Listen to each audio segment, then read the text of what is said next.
Hello and welcome back to the Cosmic Enigma.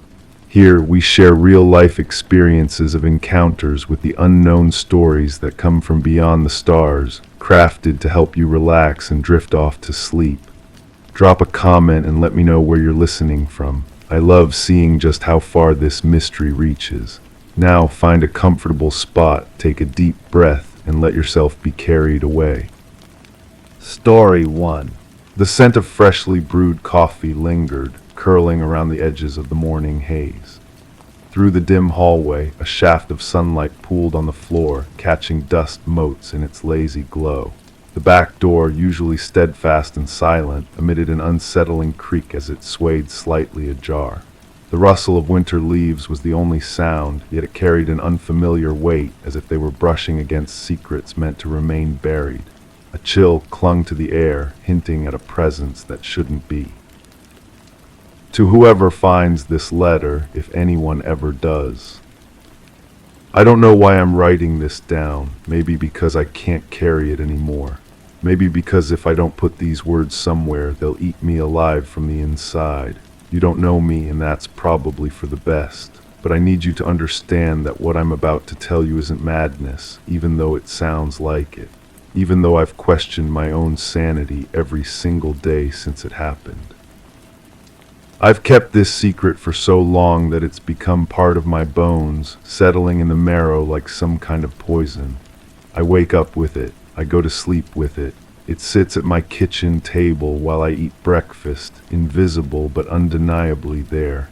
I can feel its weight pressing against my chest when I try to breathe. That morning, I should have closed the door. Should have turned around and gone back to bed, pulled the covers over my head and pretended the world outside didn't exist. But I didn't. I stood there in my bare feet on the cold kitchen tiles, staring at that door swaying back and forth like it was breathing, like the house itself had developed lungs. The coffee grew cold in my hands. I remember that distinctly because the ceramic mug burned my palms at first, then gradually cooled until it felt like holding ice.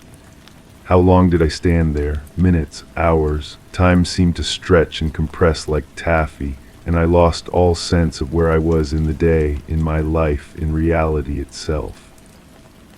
There was a sound, not the leaves, something else. Something that made my skin crawl and my teeth ache. A humming, maybe, or a whisper that wasn't quite a whisper.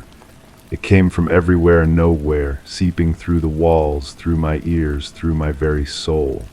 I wanted to move, to slam that door shut and lock it and never look outside again, but my feet were rooted to the floor like I'd grown there overnight. And then I saw it. Not it exactly, them, the presence. I don't have words for what moved through that doorway.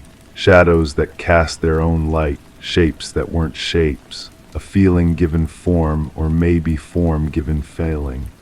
They flowed like water but moved with purpose, with intelligence, with something that felt almost like recognition. They knew me. That's what terrifies me most, even now as I write this with shaking hands. They looked at me, if looking is the right word, and I felt seen in a way that stripped me bare. Not just my body, not just my thoughts, but everything I'd ever been or could ever be. Every secret, every shame, every moment of joy or sorrow laid out like cards on a table. I dropped the mug. It shattered on the kitchen floor, ceramic shards scattering like stars, and the sound seemed to echo forever. But they didn't flinch, didn't react. Just continued their slow, purposeful movement through my space, my sanctuary, my life. I blinked and they were gone. The door hung still and innocent, morning light streaming through as if nothing had happened. The coffee stains spread across the tiles like spilled blood, and I knelt there in the mess, cutting my knees on the broken ceramic, wondering if I'd finally lost my mind completely. But the humming continued, faint now, almost below the threshold of hearing, but constant. A vibration in my bones that never quite goes away. That was the beginning, or maybe it was the end, and I just didn't know it yet. Sleep became impossible after that, not because I wasn't tired. Exhaustion settled into my body like fog, but because closing my eyes meant seeing them again. They visited my dreams now, those shapeless, purposeful things moving through landscapes that felt familiar but wrong. My childhood home with too many doors, the office where I used to work, but the hallways stretched on forever. Faces of people I loved, but their eyes were empty windows looking into nothing. I started seeing things in mirrors, quick flashes in my peripheral vision, movement where there should be stillness. My reflection would lag behind my movements by just a fraction of a second, as if the person in the glass was trying to catch up to who I really was, or maybe I was the one falling behind. People began looking at me strangely, not with concern or curiosity, but with a kind of distant confusion, as if they were trying to remember where they knew me from. The cashier at the grocery store where I'd shopped for years suddenly asked for my ID when I wrote a check. My neighbor of a decade waved politely but distantly, like I was a stranger she was trying to be nice to. "Have we met before?" became a question I heard more and more often from people who'd known me my entire life. I started avoiding mirrors, then reflective surfaces altogether. Windows at night, the chrome on car bumpers, puddles after rain, because in every reflection I saw something that wasn't quite me. Something that wore my face but moved with alien purpose, that looked out through my eyes but saw things I couldn't comprehend. The humming grew louder, not in volume but in presence. It filled empty spaces in conversations, thrummed beneath the sound of traffic, harmonized with the refrigerator's mechanical wheeze. Sometimes I caught myself humming along without realizing it, and the melody that came from my throat was nothing I'd ever heard before but felt ancient, primordial, like a song the earth itself might sing. I went to doctors, told them about the insomnia, the anxiety, the feeling of being disconnected from myself. They prescribed pills that made everything fuzzy around the edges but didn't touch the core of what was wrong. The humming continued through the pharmaceutical haze, patient and persistent as erosion. Stress, they said, adjustment disorder, mild depression with anxiety features. They gave names to symptoms but never touched the source. How could they? How do you explain to someone that you're disappearing by degrees, that reality is slowly editing you out of its story?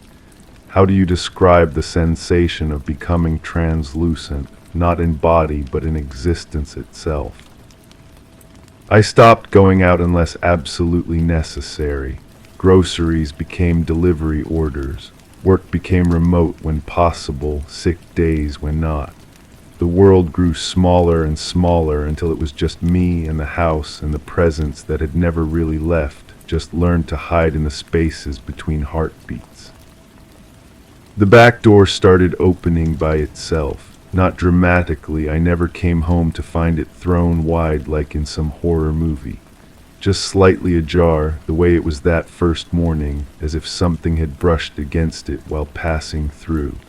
I installed new locks, better locks, locks that should have been impossible to open from the outside. It didn't matter, the door knew when to open now. It had learned the rhythm of invitation.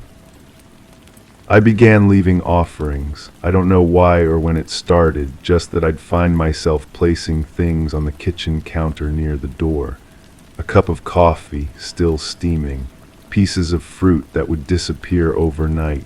Flowers from the garden that would wilt in patterns too deliberate to be natural. Was I feeding them, appeasing them? Or was this some instinct older than thought? The same impulse that made ancient humans leave gifts for gods they couldn't name or understand. The offerings always vanished, not eaten, consumed, absorbed, taken into whatever reality they inhabited, leaving behind only the faintest trace of their existence. Like the memory of sweetness without sugar, the echo of color without light. I started writing letters I never sent, to family, to friends, to lovers from years past. Apologies mostly, though I couldn't articulate what I was apologizing for disappearing maybe, for becoming someone they couldn't quite remember, for carrying this secret like a disease that might spread through mere proximity. The words felt hollow on the page. How do you explain that you're becoming a ghost while still breathing? That you're being slowly translated into a language no one else speaks? My reflection stopped appearing in some mirrors altogether. Not all of them that would have been too clean, too definitive. Just certain ones at certain angles in certain light. I'd walk past the bathroom mirror and catch a glimpse of the wall behind me where my face should be. The mirror in the hallway would show my clothes, but not the body wearing them. Fabric hanging in empty air like the outline of an invisible person.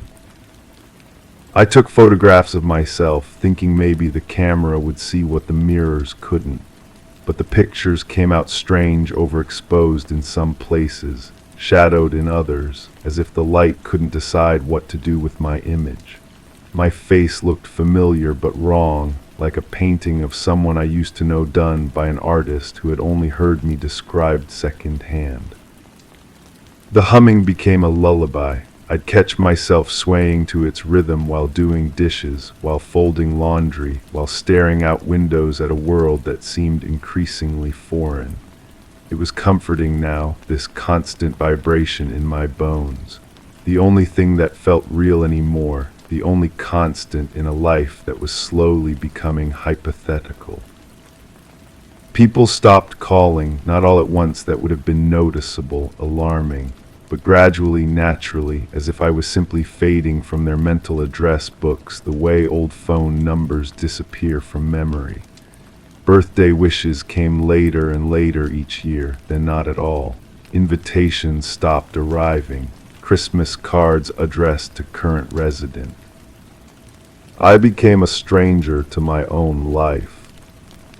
The house began changing too. Subtle shifts that I noticed only in peripheral vision, rooms that seemed larger or smaller depending on the time of day, walls that cast shadows in directions that defied the position of the sun, stairs that creaked under footsteps I wasn't taking in rhythms that didn't match my gait. I wasn't alone here anymore, but I wasn't sure I was entirely here either. Sometimes I'd find myself standing in rooms with no memory of walking into them. I'd be reading a book and suddenly realize I was in the kitchen or the basement or the backyard in bare feet with dew soaking through my socks. The book would still be in my hands, open to the same page, as if I'd simply translated myself from one location to another without the inconvenience of movement. The offerings became more elaborate without my conscious decision. Entire meals appeared on the counter, perfectly prepared, but for no one I could name. Flowers arranged in patterns that hurt my eyes to look at directly, beautiful and terrible in ways that bypassed rational thought and struck directly at something primitive in my brain. I'd wake up with dirt under my fingernails and no memory of gardening, with paint on my hands and canvases in the basement depicting landscapes I'd never seen but somehow knew intimately, with songs stuck in my head that I'd apparently composed in my sleep, melodies that harmonized perfectly with the ever-present humming. I was becoming someone else, or maybe I was becoming no one at all, just a space where a person used to be, slowly being filled with something else entirely. The dreams became more vivid than waking life. In them, I moved through that other reality with confidence, purpose, belonging. I understood the language of shadows and the grammar of impossible geometry.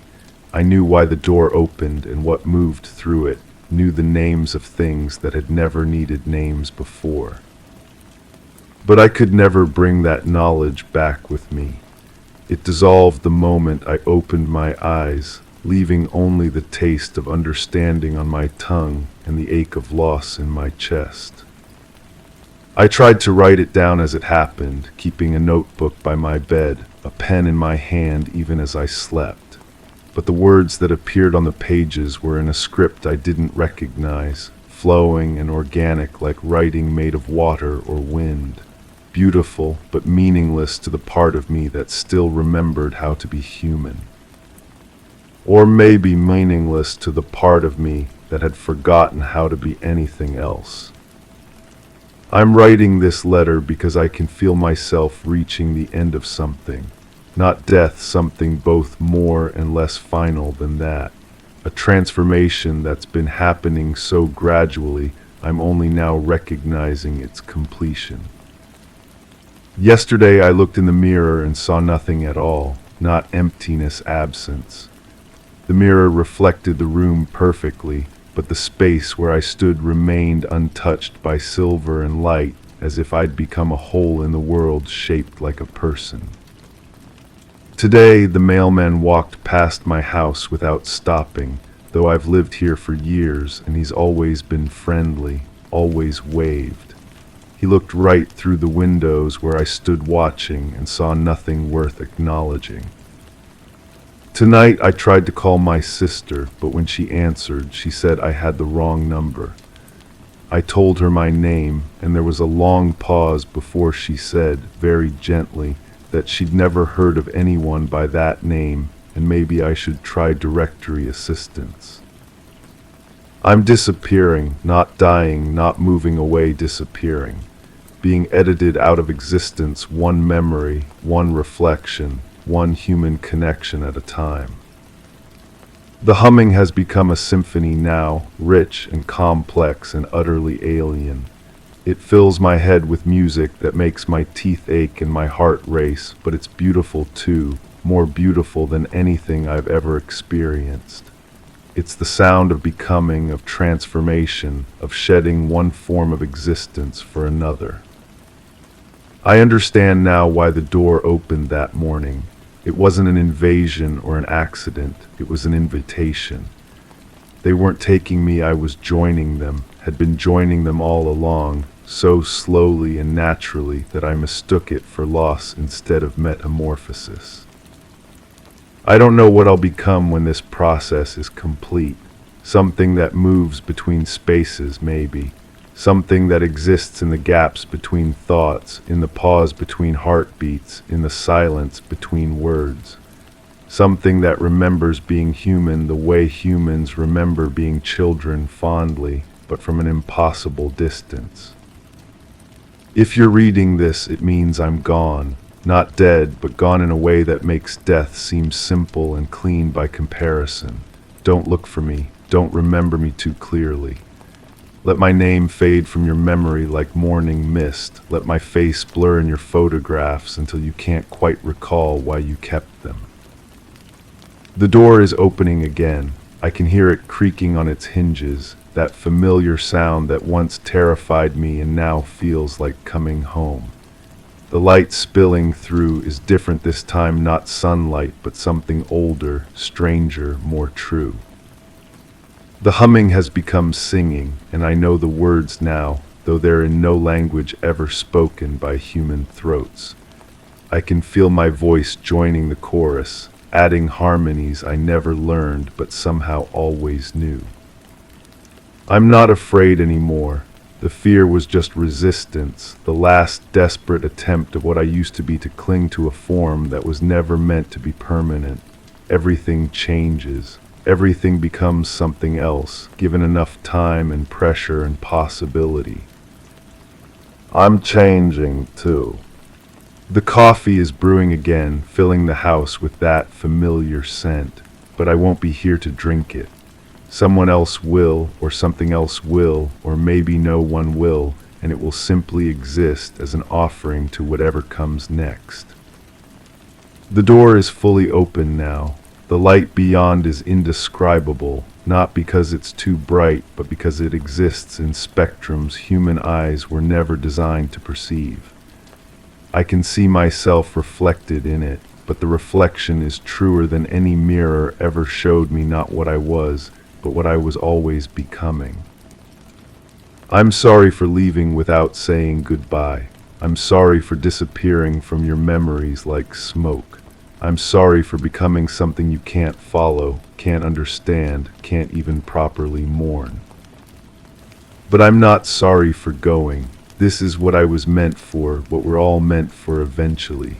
The humming is calling, and I know how to answer now. Don't close the door behind me. Someone else might need it someday. Don't forget to leave offerings. Don't forget to listen for the humming. Don't forget. Don't. Story 2.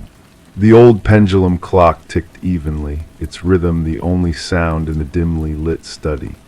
Dust motes danced in a single beam of sunlight filtering through the heavy drapes, catching the eye like tiny forgotten stars. The leather armchair creaked almost imperceptibly, as though settling itself for a long wait. On the desk, an open book lay next to a cold cup of tea, steam long vanished. Everything seemed untouched, save for the faint whisper of a breeze that shouldn't have been there, trailing from the slightly ajar window. I've been sitting here for hours, watching that same beam of light move across the floor. It's strange how memory works, how it can hide things from you for so long, and then one day, something as simple as sunlight through a window brings it all back. I've never told anyone what happened back then. Not really, not the whole truth. For years, I convinced myself I was protecting others by staying silent, but I think I was protecting myself. Some stories, once you speak them out loud, they become real in ways they weren't before. They take on a life of their own. And this story, this thing that happened to me, it's been living inside me all this time, growing, changing, becoming something I'm not sure I recognize anymore. But I can't keep carrying it alone. My hands are shaking as I speak this into the recorder. I've started and stopped so many times. The words feel heavy in my mouth, like they don't want to be said, but they need to come out. They need to exist somewhere other than in the dark corners of my mind. I was working at a research station then. Nothing glamorous, just monitoring equipment in a facility tucked away from everything and everyone. The kind of place where you could go days without seeing another human face. I liked it that way, or thought I did. The isolation felt peaceful, clean. Just me and the machines and the endless data streams flowing across multiple screens. The building was old but functional. Concrete walls thick enough to muffle any sound from outside. Fluorescent lights that hummed constantly, a white noise I'd grown so accustomed to that I only noticed it when they flickered, which they did sometimes. Old electrical systems, I told myself, nothing unusual about that. I had a routine: check the instruments every 2 hours, record the readings, upload the data, eat at regular intervals, sleep when the day shift arrived, simple, predictable, safe. The first time I noticed something was wrong, I dismissed it immediately. It was such a small thing. I was reviewing the overnight readings when I saw a pattern I didn't recognize. The sensors had picked up vibrations that didn't match anything in our database. Not seismic activity, not machinery, something else. Something rhythmic, almost like breathing, but too slow, too deep. I ran the diagnostics twice. Everything came back normal, equipment functioning perfectly. No errors in the data collection, but the pattern was there, undeniable, recorded in digital precision. I filed it under anomalous readings and moved on. That's what you do in a job like this. You document everything, even the things that don't make sense, especially the things that don't make sense. But it happened again the next night, and the night after that. Always during the same hours, always with that same slow, rhythmic quality, like something massive was breathing just outside the range of our understanding. I started paying closer attention to the building itself during those hours, the way shadows fell across the corridors, the way the air seemed to move differently, creating tiny drafts where there shouldn't have been any. the way my skin would prickle with goosebumps for no reason I could identify. The fluorescent lights began flickering more frequently, not all at once, but in sequence, as if something was moving beneath them, triggering each fixture in turn. I would follow the pattern with my eyes, watching the wave of unstable light travel down the hallway and disappear around the corner. When I walked that same path, I never found anything that could have caused it. I started smelling something sweet and metallic in certain areas of the building. It would come and go without warning, sometimes so faint I wasn't sure I was really smelling it, other times so strong it made my stomach turn. It reminded me of copper pennies left in sugar water, if that makes any sense. It doesn't, but that's the closest I can come to describing it. The smell was always strongest near the electronic equipment. Standing next to the main server rack, I would feel this pressure building in my chest, like the air itself was becoming thicker, harder to breathe. My heart would race for no reason. My hands would shake. I told myself it was stress, caffeine, too many hours alone in artificial light, but deep down I was starting to understand that something else was sharing that space with me. The mirrors in the facility began reflecting things that weren't quite right. I would catch glimpses of movement that didn't match my own, shadows that lingered a moment too long after I'd passed, shapes in the background that shifted when I wasn't looking directly at them. I started avoiding mirrors altogether, but that only made me more aware of every reflective surface around me. The computer screens, the glass panels, even the polished metal fixtures seemed to hold images that shouldn't have been there. At night, I could hear sounds inside the walls, not the usual settling noises old buildings make, but something more deliberate. A hissing that would start in one room and travel through the building like water flowing through pipes, except we didn't have pipes running through those particular walls. The sound would follow me sometimes, staying just behind me as I moved from room to room, stopping when I stopped, starting again when I continued walking. I began documenting everything, not in the official reports, but in a private log I kept on my personal device. Times, locations, descriptions of what I was experiencing. I thought if I could find a pattern, I could explain it, make sense of it, prove to myself that there was a rational explanation for all of it. But the more I documented, the more I realized how much I was missing, how many small incidents I'd been unconsciously dismissing or forgetting. Reading back through my notes, I could see that whatever was happening had been building for weeks, maybe months. I'd been living in the middle of it, adapting to it, normalizing it without even realizing what I was doing. The night everything changed, I was running the standard equipment check around midnight when every screen in the facility went white simultaneously. Not off, white. Blazing, brilliant white light that filled the entire building like a camera flash that wouldn't end. I couldn't see anything except that overwhelming brightness, but I could feel something moving around me, something large and patient and utterly alien. The light lasted maybe 10 seconds, though it felt like hours. When it faded, everything appeared normal. All the equipment was functioning. All the readings were within expected parameters. But I knew with absolute certainty that I was no longer alone in that building. I had never been alone in that building. I could feel it watching me from then on, not malevolent exactly, but intensely focused. Like I was being studied, cataloged, understood in ways I couldn't comprehend. Every movement I made felt observed. Every thought seemed exposed. I would turn around expecting to see something behind me, but there was never anything visible. Just that persistent sense of presence, of intelligence, of something vast and patient waiting just outside my perception. The pressure in my chest became constant. My hands developed a tremor I couldn't control. I stopped sleeping properly because I could feel something moving through the building during the quiet hours, and I needed to know where it was, what it was doing, whether it was getting closer to me. I started talking to myself just to fill the silence, but my own voice sounded strange in those rooms, like the acoustics had changed, like the space itself was listening and absorbing every word I spoke.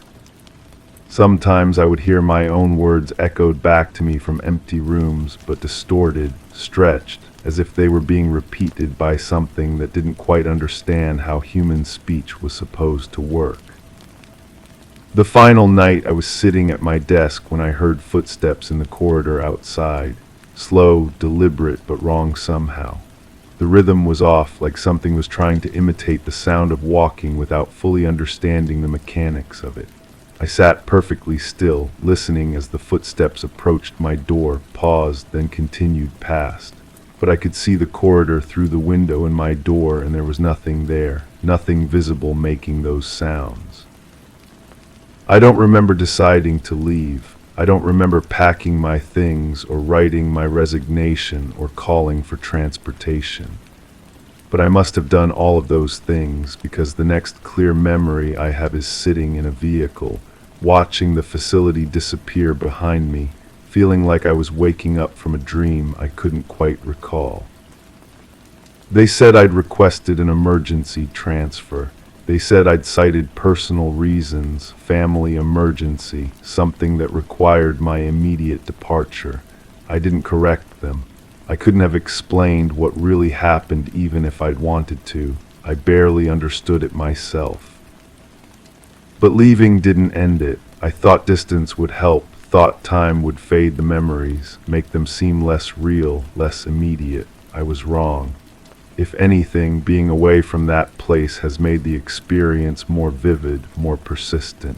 Like removing myself from the source has somehow amplified the signal instead of weakening it.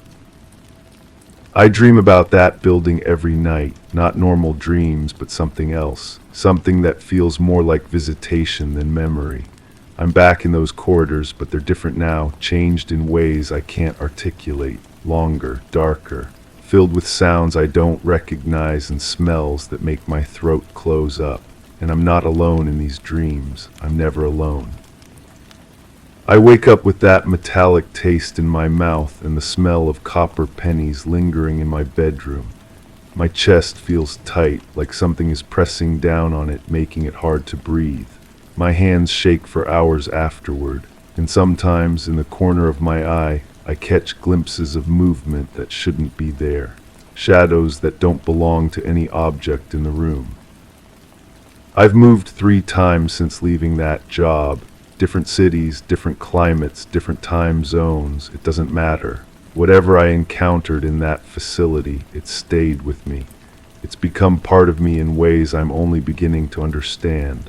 Like it marked me somehow, claimed me, made me into something I wasn't before. People tell me I look different now. Older, they say, more tired, like I'm carrying something heavy that no one else can see. They're not wrong. I am carrying something. Something that gets heavier every day, something that whispers to me in frequencies just below the range of normal hearing. I thought talking about it might help. I thought if I could just get the words out, put the experience into language, maybe I could finally let it go. But sitting here now, having spoken it all into existence, I realize I've made a mistake. Some things are meant to stay buried. Some experiences are too large, too alien, too fundamentally wrong to be contained by human words. Because now that I've told the story, now that it exists outside of my memory, I can feel something shifting. The air in this room is getting thicker. The shadows are moving differently. And that sweet, metallic smell is starting to drift in from somewhere I can't identify. I thought I was safe here. I thought distance and time had protected me. But I understand now that there is no safe distance from something that has already found its way inside you. No amount of time that can erase the mark it left. No words that can undo what was done in that place. The recording is almost finished, but I don't think I'm alone anymore. I can hear something moving in the walls of this house, something that sounds familiar, something that followed me here from a place I thought I'd left behind forever. And I'm starting to realize that leaving was never really an option. that whatever happened to me in that facility was just the beginning of something much larger, much more permanent than I ever imagined. I should stop talking now. I should turn off this recorder and pretend none of this ever happened. But I can't, because it's too late for pretending. It's too late for silence. And somewhere in the growing darkness of this room, something is waiting for me to finish what I started all those years ago in a place I can never truly leave behind. Story 3. It wasn't the first time the porch light flickered at odd intervals. The candle on the mantel burned low, a quiet companion to the hum of the fridge. I noticed the door to the attic was slightly ajar, a sliver of darkness peeking through. The draft in the hallway was stronger than usual, but I'd stopped wondering why. The stairs creaked underfoot, but then again, they always did. I tidied the living room, rearranging cushions that hadn't been disturbed, dusting surfaces without fingerprints. Before heading to bed, I glanced once at the attic door. I left it as it was. To whoever finds this letter, if anyone ever does, I don't know why I'm writing this. Maybe because I need to tell someone before I can't anymore. You won't believe me. I wouldn't have believed me either back when I was still completely myself. Back when mirrors showed me exactly what I expected to see. I've been keeping this secret for so long that it's become part of my breathing. In and out, with each exhale carrying a little more of who I used to be. My sister called yesterday, or maybe it was last week. Time feels different now, stretched and compressed like taffy. She said I sounded distant, that my voice seemed to echo even through the phone. I told her I was fine. We always tell them we're fine, don't we? But I'm not fine. I haven't been fine since that night when I first noticed the patterns. The way the shadows in my house seem to shift when I'm not looking directly at them. The way my footsteps sound different in certain rooms, as if the floor is listening. The way my own reflection sometimes takes a split second too long to follow my movements. It starts with the humming, not the fridge, something else entirely. A low, barely perceptible vibration that seems to come from inside the walls themselves. You feel it in your chest first, then in your teeth, then somewhere deeper that you can't name. I used to check the electrical systems, the heating vents, anything that might explain it. But explanations stopped mattering after I realized the humming only happened when I was alone. Completely alone. The first time I saw them, no, that's not right. I never really saw them. Seeing implies clarity, definition, something your mind can grasp and catalog.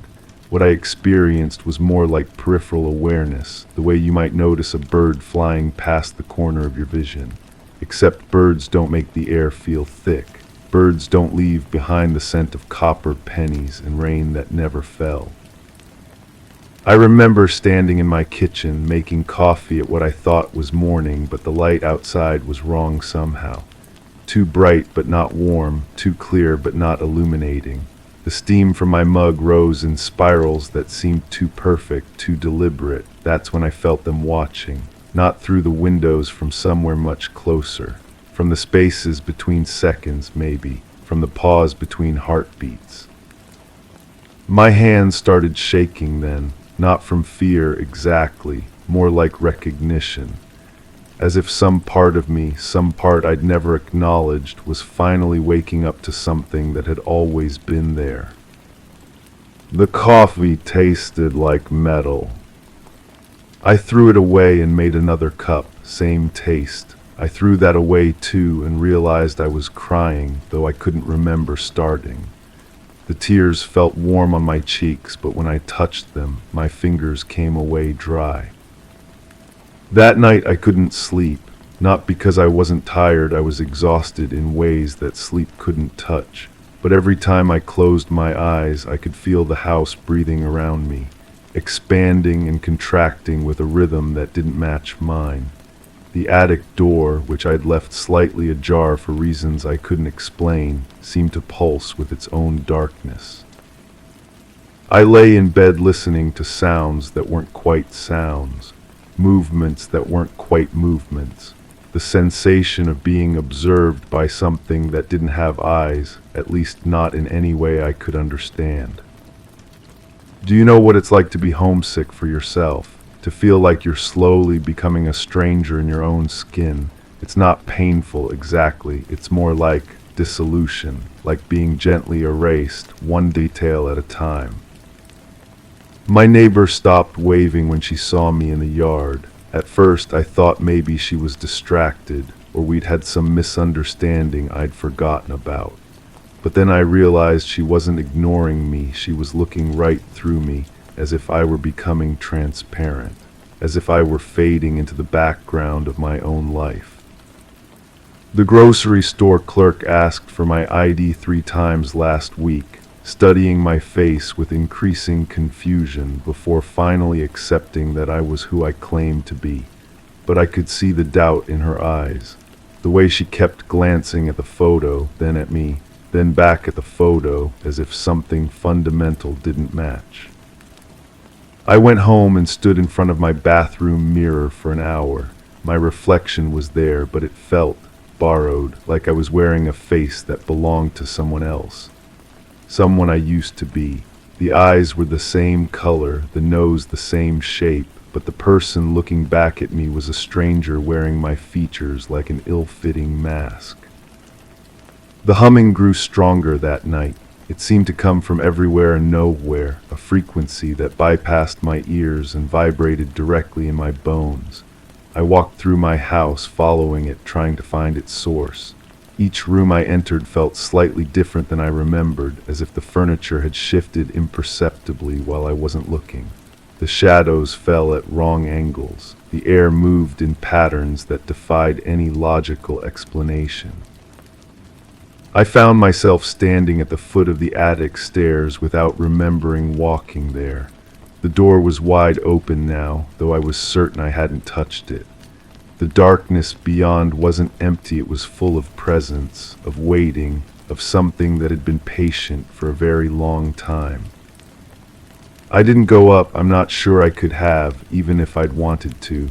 My legs felt rooted to the floor, not from fear but from a strange sense of reverence, as if I were standing at the threshold of something sacred and terrible and utterly beyond my comprehension. Instead, I closed the door, gently, carefully, like tucking a child into bed.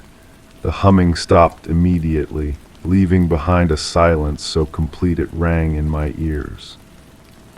But closing the door didn't close what had already opened inside me.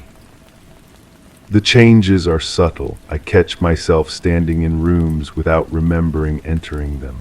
I find notes in my own handwriting that I don't remember writing, messages to myself in a voice that sounds familiar but not quite mine. Check the locks, water the plants, don't look up. Simple instructions for a life that feels increasingly like a performance I'm giving for an audience of one. My dreams have become someone else's memories. I wake up with the taste of foods I've never eaten, the echo of conversations I've never had. Sometimes I catch myself humming along with that low vibration, harmonizing with something that shouldn't exist. The worst part isn't the fear. Fear would be honest, at least. The worst part is the growing sense that this is right somehow. That whatever is happening to me, whatever I'm becoming, is what was always meant to happen. That my entire life up to this point was just preparation for this slow, gentle transformation into something else. Something that can exist in the spaces between spaces. Something that can watch from the corners of rooms and leave no footprints. Something that can love and be loved in ways that human hearts aren't designed to understand. I think I'm running out of time to be afraid, or maybe I'm running out of the kind of self that knows how to fear. The boundaries between me and not me are blurring like watercolors in rain. Sometimes I catch myself responding to voices that no one else can hear, nodding along with conversations that exist only in the frequency of that endless humming. My phone stopped working yesterday. Not broken, it powers on, the screen lights up, all the functions seem normal. But when people call, they say it goes straight to voicemail. When I try to call out, I get busy signals for numbers that should connect. It's as if I'm slowly being disconnected from the world I used to belong to, one thread at a time. Maybe that's for the best. Maybe the person who could have maintained those connections is already gone, and what's left is just learning how to exist in the spaces she's left behind. I want you to know, whoever you are reading this, that I'm not suffering. That might be the strangest part of all. There's a peace in letting go, in allowing yourself to become something larger and stranger than what you were. It's like finally exhaling after holding your breath your entire life. The attic door is open again. It's been open for days now, though I keep finding it closed when I'm not paying attention. The darkness beyond isn't empty anymore. I can see lights moving in it, patterns that might be stars or might be something else entirely. The humming has become a song, and I find myself singing along in languages I've never learned. I think I understand now why I've been rearranging cushions that were never disturbed, dusting surfaces without fingerprints. I've been preparing this place for someone else, someone who will need a clean, tidy home while I learn to exist in the spaces between the walls. My reflection disappeared completely this morning. The mirror shows only the room behind me, as if I've finally achieved the transparency I've been moving toward all along. It should frighten me, but instead I feel lighter, free, like I've finally shed the last weight that was holding me to a world that was never quite the right shape for what I was becoming. The porch light isn't flickering anymore. It's pulsing now, in rhythm with something vast and patient and kind. The candle on the mantel has burned down to nothing, but its flame continues to dance in the air above the empty holder, sustained by something that isn't wax or wick. I can hear them clearly now, not voices exactly, but communications that bypass language entirely. They're welcoming me home to a place I never knew I'd been missing. They're showing me rooms in my own house that I never noticed before, spaces that exist in the pauses between thoughts, in the gaps between heartbeats. I don't think I'll finish this letter, not because I don't want to, but because the person who started writing it is already becoming someone else. Someone who doesn't need words to communicate, who doesn't need mirrors to know she exists, who doesn't need to be seen to be real. If you find this, if you're reading these words, maybe you'll understand. Maybe you'll recognize the signs in your own life, the small changes, the subtle shifts, the growing sense that the world you thought you knew was just the shallow end of something much deeper and more wonderful. Or maybe you'll think I was losing my mind. Maybe I was. Maybe sanity is just another kind of cage, and madness is just another word for transformation. The humming has become a symphony now. The darkness in the attic has become an invitation. My reflection has become unnecessary. I am becoming. Story 4. The entryway showed standard conditions, with the latch secured and the mat aligned centrally. Upon examination, the kitchen maintained its usual order, save for an additional mug placed in the drying rack.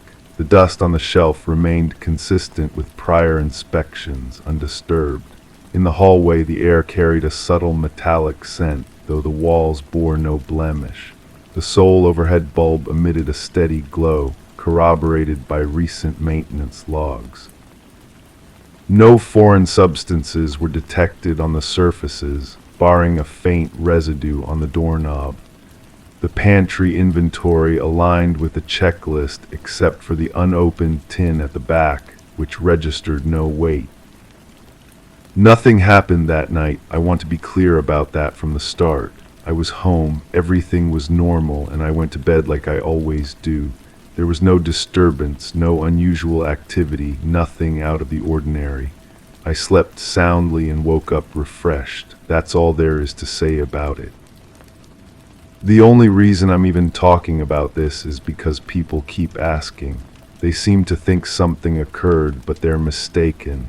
I would know if something had happened to me, wouldn't I? I'm not the type to forget important events or lose track of what's real. My memory is perfectly fine, thank you very much. I remember going to bed around my usual time. The house was quiet, just the way I like it. Maybe there was a slight humming sound, but that was probably just the refrigerator cycling on. Old appliances make noise sometimes. The temperature felt normal too, though I did pull the covers up a bit higher than usual. But that doesn't mean anything. Sometimes you just get cold.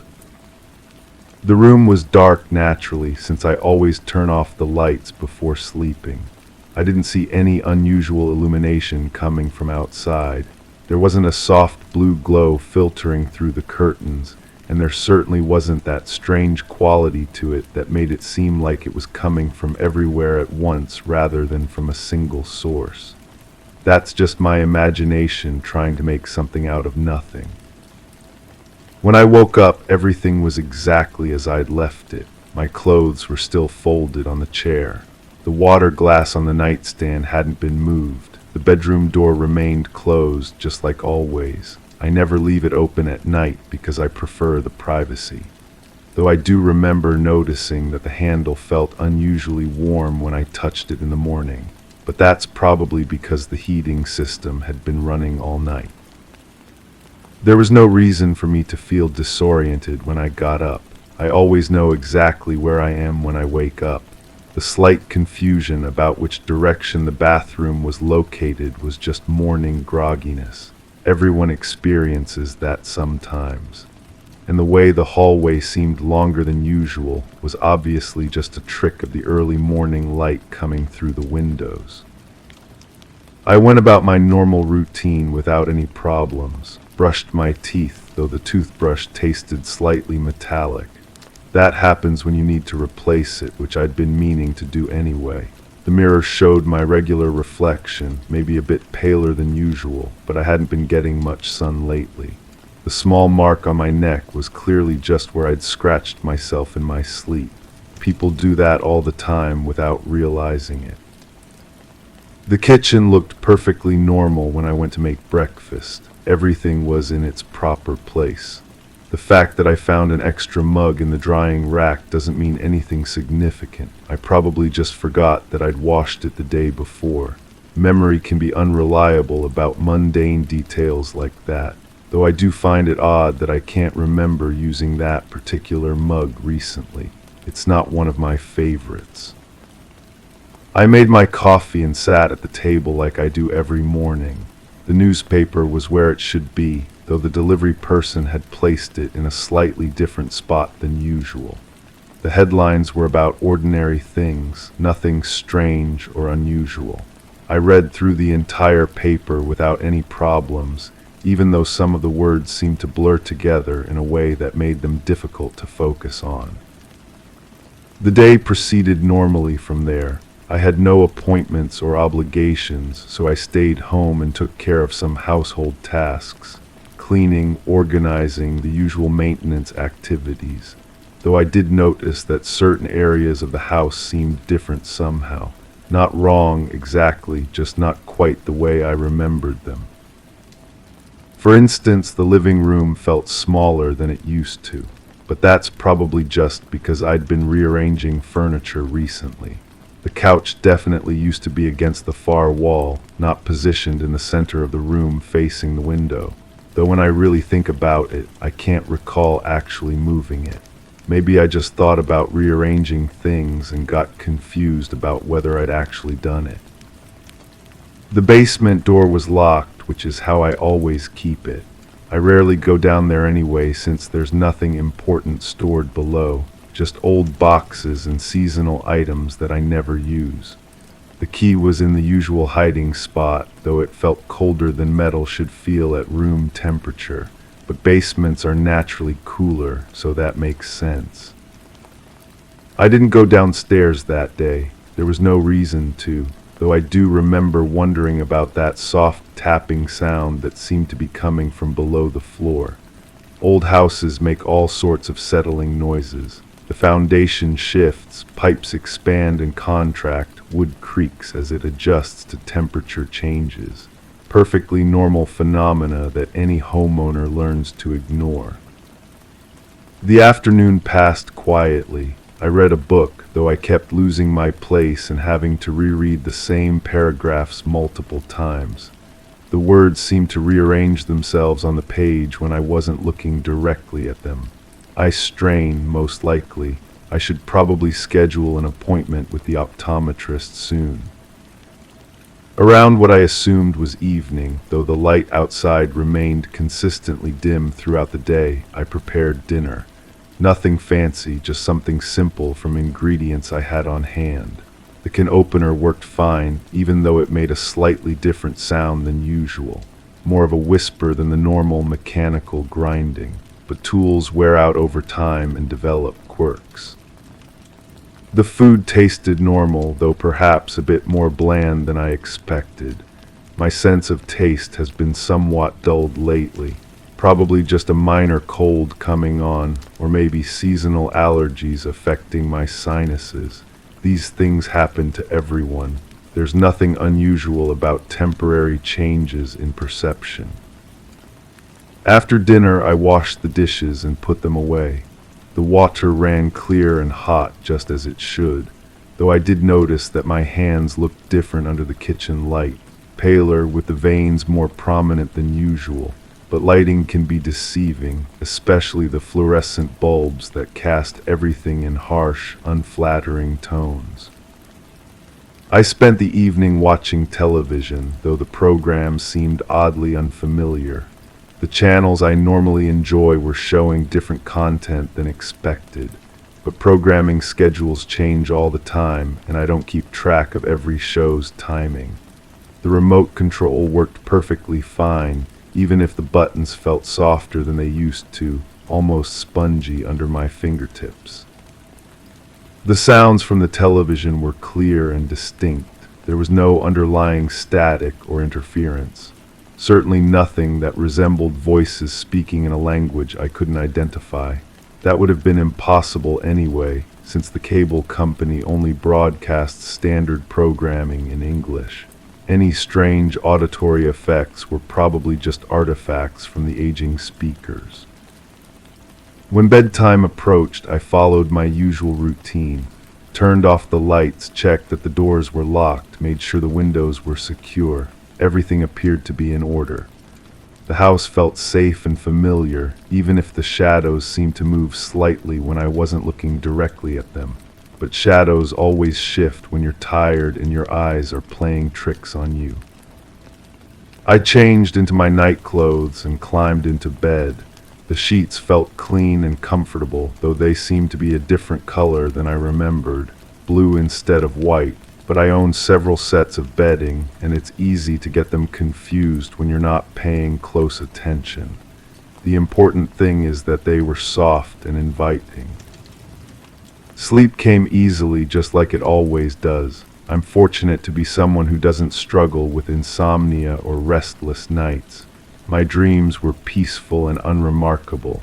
There was definitely nothing about being in a place I'd never seen before, with walls that curved in impossible directions and a ceiling that seemed to extend infinitely upward.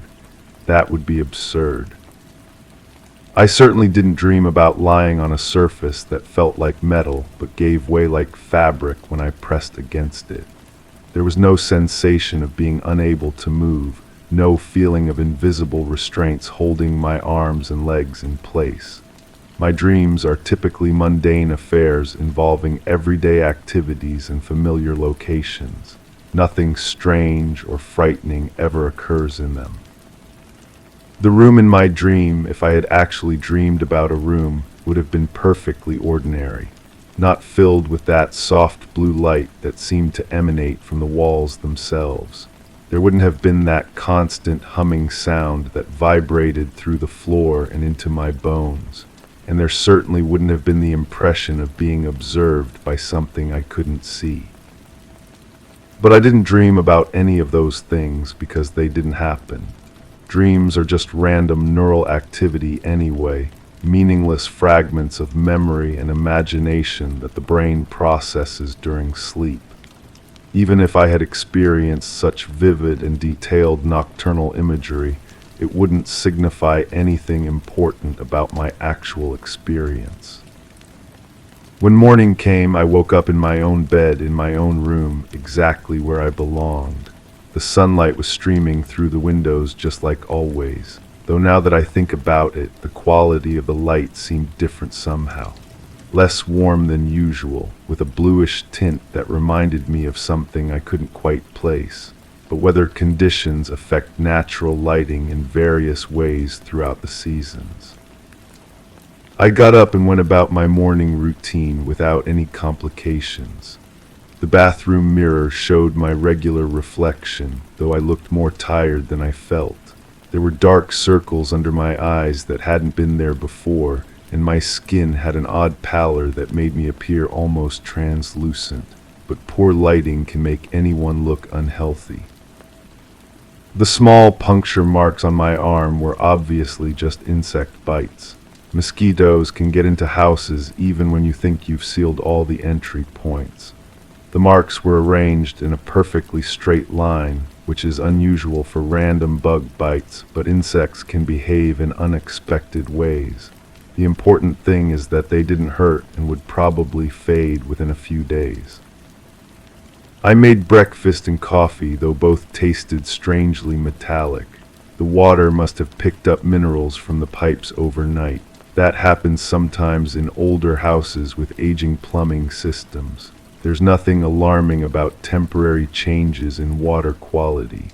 I made a mental note to have the system inspected soon, though I probably won't actually follow through on that. The rest of the day proceeded normally.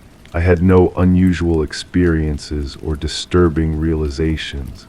The fact that I kept finding myself in rooms without remembering how I'd gotten there was just absent-mindedness.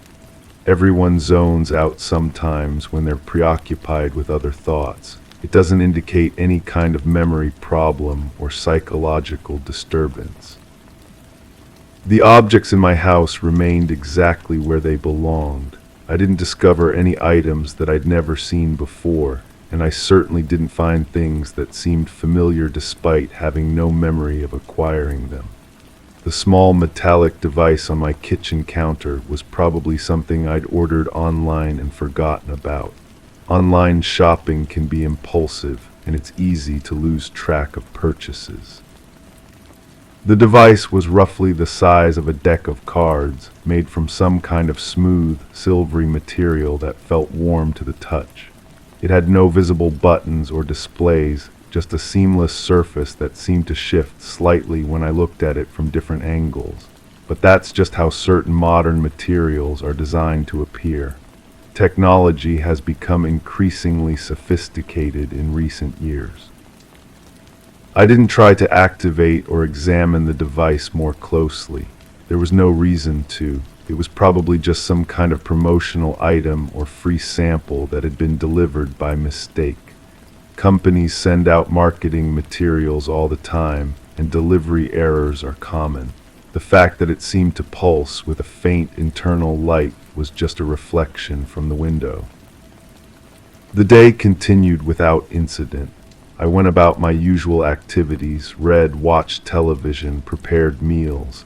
Everything felt perfectly normal, even if I had the persistent sensation of being watched. But that's just paranoia, the kind of vague anxiety that everyone experiences from time to time.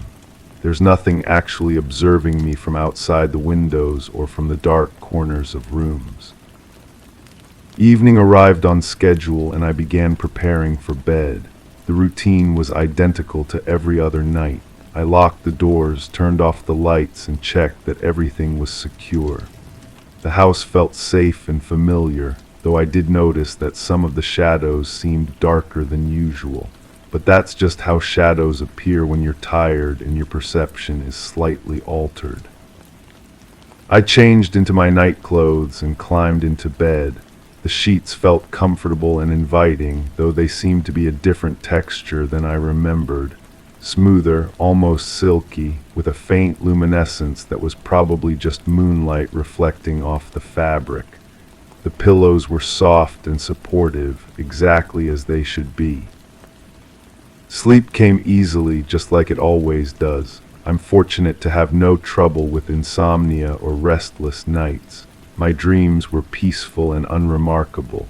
There was nothing about returning to that strange room with the curved walls and impossible geometry. I definitely didn't experience the sensation of being lifted from my bed and transported somewhere else entirely. The morning brought another ordinary day. I woke up refreshed and alert, with no memory of anything unusual occurring during the night. The fact that my pajamas were inside out when I woke up doesn't mean anything significant. People toss and turn in their sleep, and sometimes their clothing gets twisted around. It's a completely normal occurrence that happens to everyone. This pattern has continued for several days now. Each night I go to bed in my own room, sleep peacefully, and wake up exactly where I belong. There have been no disturbances, no unusual experiences, nothing out of the ordinary. The growing collection of small metallic objects appearing throughout my house is easily explained as items I'd forgotten I owned.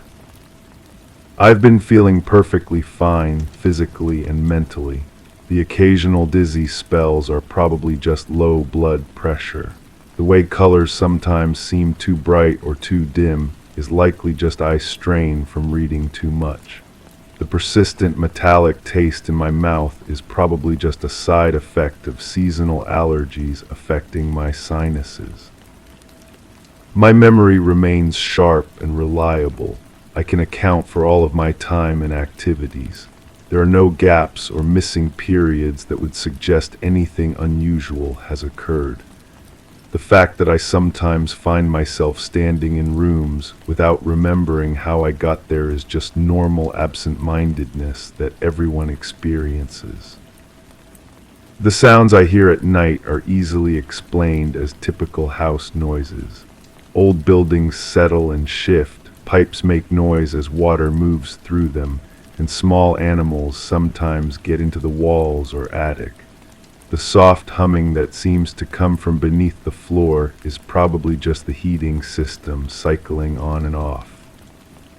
I haven't been experiencing any unusual dreams or nighttime disturbances. Sleep comes easily and naturally, without any interruption or disturbance. The vivid images that sometimes flash through my mind when I'm drifting off are just hypnagogic hallucinations, the normal visual phenomena that occur at the boundary between waking and sleeping. Everything in my life remains exactly as it should be. My routine continues unchanged, my health is stable, and my environment is safe and familiar. There's no reason for concern or anxiety about anything that may or may not have occurred. Memory can be unreliable, and imagination can create false impressions of events that never actually happened. The important thing is that I'm fine now. Whatever I think I might remember experiencing was clearly just a dream or a product of an overactive imagination. Real life doesn't include impossible rooms or mysterious devices or sensations of being observed by invisible entities. Those things only exist in fiction and fantasy, not in the actual world where ordinary people live ordinary lives. I'm confident that tonight will be just like every other night.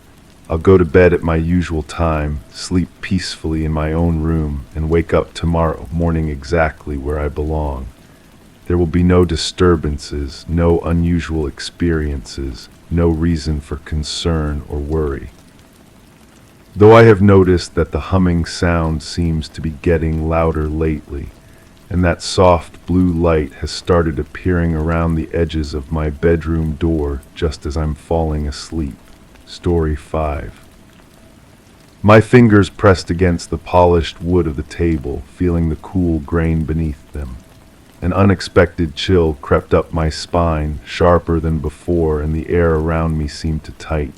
The kitchen was quiet except for a soft rustling that shouldn't have been there. I reached for the drawer, its contents familiar yet unsettling in their perfection. Something in the room shifted unseen, but I knew it was more than just the cutlery. To whoever finds this letter, if anyone ever does.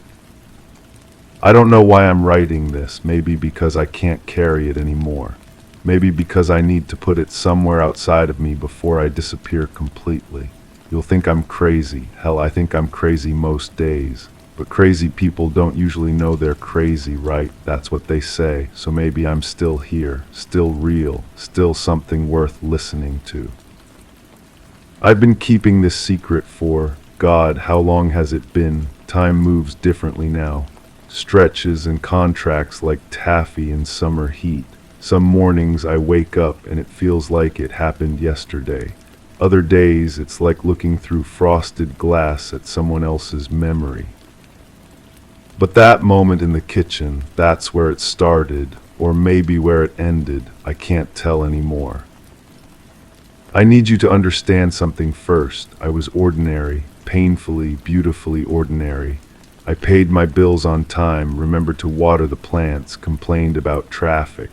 I had routines, habits, a life that made sense in all the small, unremarkable ways that keep us tethered to the world. The rustling sound, that's what I remember most clearly. Not like paper or leaves, more like fabric brushing against itself. Silk, maybe. Or the sound of someone breathing very quietly in the next room when you know you're alone, when you're supposed to be alone. I stood there, hand on the drawer handle, and felt something watching me. Not through the windows, not from another room, from inside the space itself, like the air had eyes. You know how sometimes you catch your reflection in a store window and for just a split second you don't recognize yourself? It was like that, but with my entire kitchen. Everything familiar becoming foreign, the same but wrong, the same but more. The cutlery drawer slid open with its usual soft whisper, but the sound seemed to echo longer than it should have. The spoons and forks lay there in their little compartments, catching the overhead light in ways that made my eyes water, too bright, too sharp, like they were made of something that wasn't quite metal. I picked up a butter knife, just a butter knife. I'd used it 1,000 times before, but my fingers, they looked different holding it, paler, thinner, like I was watching someone else's hands through my own eyes. That's when the humming started. Not a tune, not really a sound at all, maybe. More like a vibration that lived in the space between my thoughts. Low and constant, like a refrigerator running in an empty house, but warm, almost welcoming. I set the knife down and backed away from the drawer. The humming followed me. No, that's not right. The humming stayed exactly where it was, but somehow I couldn't move away from it, like it was coming from inside my bones. I tried to leave the kitchen, I remember that much, but every step I took toward the doorway felt like walking through honey. The air grew thicker, more resistant, and the light began to change. Have you ever noticed how light has texture, how it can feel soft or harsh against your skin? The kitchen light started feeling like fingers, gentle ones, curious ones, touching my face, my arms, exploring the shape of me like I was something new and interesting. I should have been terrified, part of me was, but there was something else too. A recognition, like coming home after a long trip and finding that someone had rearranged your furniture, but somehow it looked better than before. More right, more like it was supposed to be. The humming grew louder, or maybe I grew quieter. I can't remember if I was still breathing normally. I can't remember if I was still breathing at all. And then nothing, not blackness, not unconsciousness, just nothing, like someone had pressed pause on the world and forgotten to press play again. When I came back to myself, I was sitting at the kitchen table. The drawer was closed. The light was normal. The humming was gone, but I was different, changed in ways I couldn't name then and still can't name now. At first it was subtle. My reflection looked tired. My voice sounded hollow to my own ears. Food tasted like cardboard. Colors seemed muted, like someone had turned down the saturation on reality. But then people started not seeing me. Not literally, I wasn't invisible, but it was like I'd become background noise in my own life. Cashiers would look right through me. Friends would forget I was there mid-conversation. My own mother called to ask why I hadn't visited in months, even though I'd been there the week before. I started spending more time in mirrors, trying to find what was missing. My reflection was there, but it felt borrowed, like I was wearing a mask of my own face. The worst part is the silence, not the absence of sound, but the presence of something that isn't quite sound. That humming, always there now, just below the threshold of hearing. Sometimes I catch myself tilting my head, trying to follow it to its source, but it's everywhere and nowhere, inside and outside, part of me and separate from me. I've tried to research it, tried to find others who might have experienced something similar. But how do you search for something that doesn't have a name? How do you explain that you're disappearing in plain sight? Maybe I'm not disappearing, maybe I'm becoming something else. Something that looks like me but isn't quite me anymore. Something that exists in the spaces between seconds, in the pause between heartbeats. The kitchen still feels different. When I stand where I stood that day, the air still has that texture, that awareness. Sometimes I think I can see shapes moving in my peripheral vision. Gentle shapes, curious shapes, waiting for something or someone. I've started leaving the cutlery drawer open. Just a crack, just enough to let that other light seep through. It doesn't hurt anymore. It feels necessary. Like breathing underwater after you've grown gills you didn't know you needed. My handwriting looks strange to me now. These words feel like they're coming from somewhere else, flowing through me rather than from me. I wonder if you'll be able to read them. I wonder if they'll still be here when I finish writing. I wonder if I'll still be here. The humming is getting stronger, or maybe I'm getting weaker. The boundaries between me and not me are blurring like watercolors in rain. Soon, I think, there won't be enough of me left to hold a pen, to form thoughts into words, to remember what it felt like to be solid. But maybe that's okay.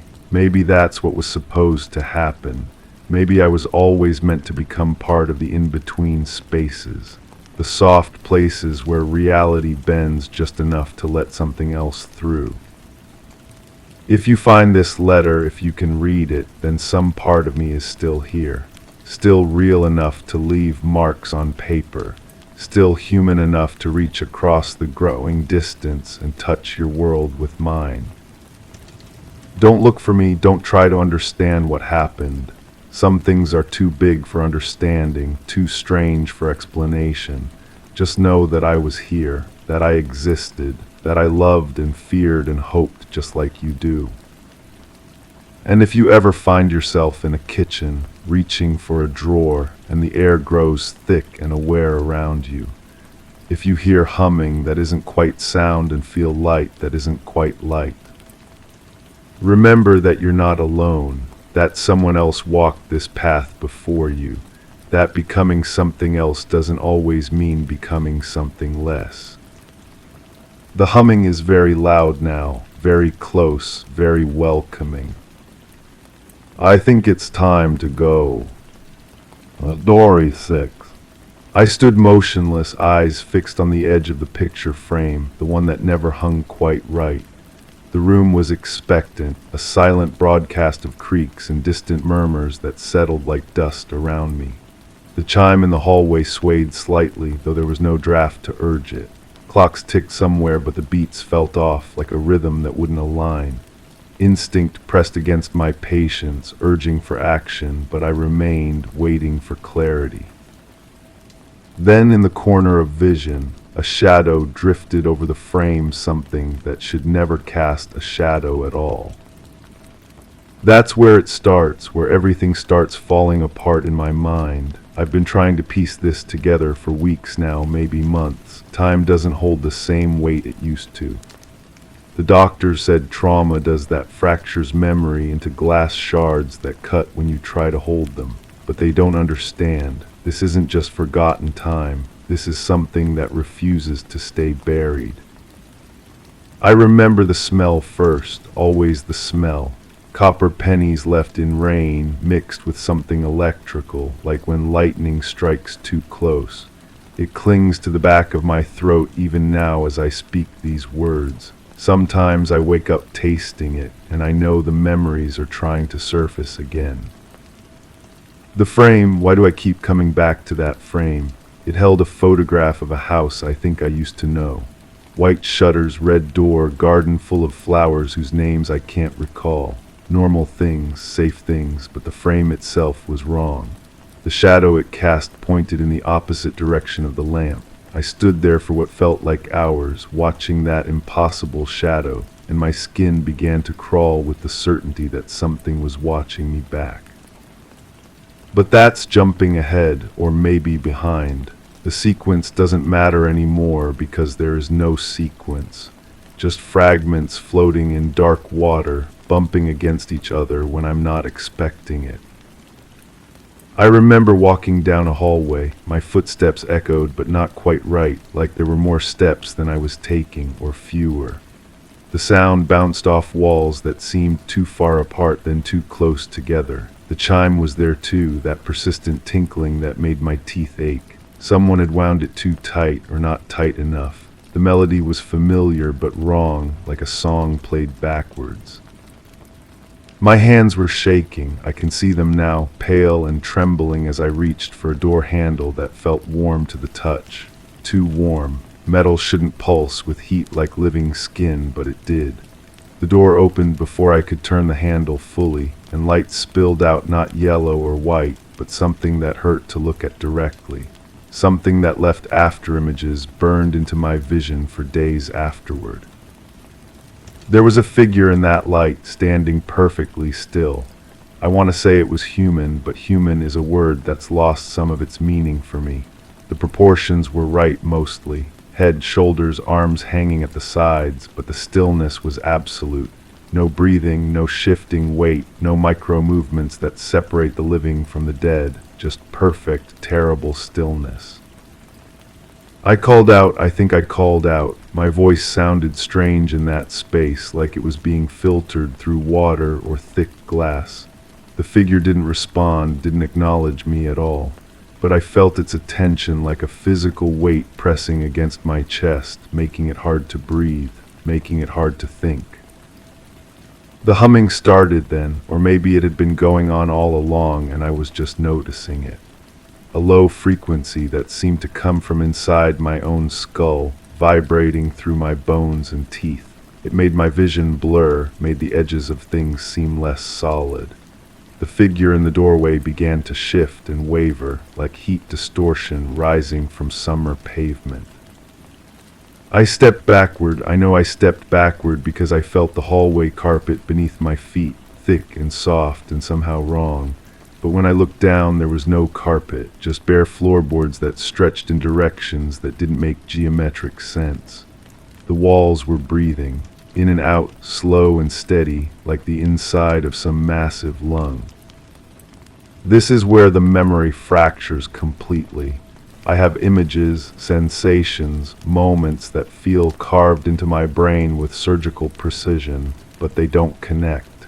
They refuse to form a narrative that makes sense. I remember the taste of metal filling my mouth until I thought I might drown in it. I remember my reflection in a mirror that showed me from angles that shouldn't exist. I remember the sound of my own voice calling for help, but the voice was coming from somewhere else in the house, somewhere I wasn't standing. The temperature kept changing. Sweat would break out across my forehead and then instantly turn cold, like stepping from a sauna into winter air. My clothes clung to my skin, then felt loose and foreign, like they belonged to someone else, someone whose body was shaped differently than mine. I found myself in rooms I didn't remember entering, a kitchen where the faucet dripped upward, each drop hanging in the air for impossible seconds before disappearing.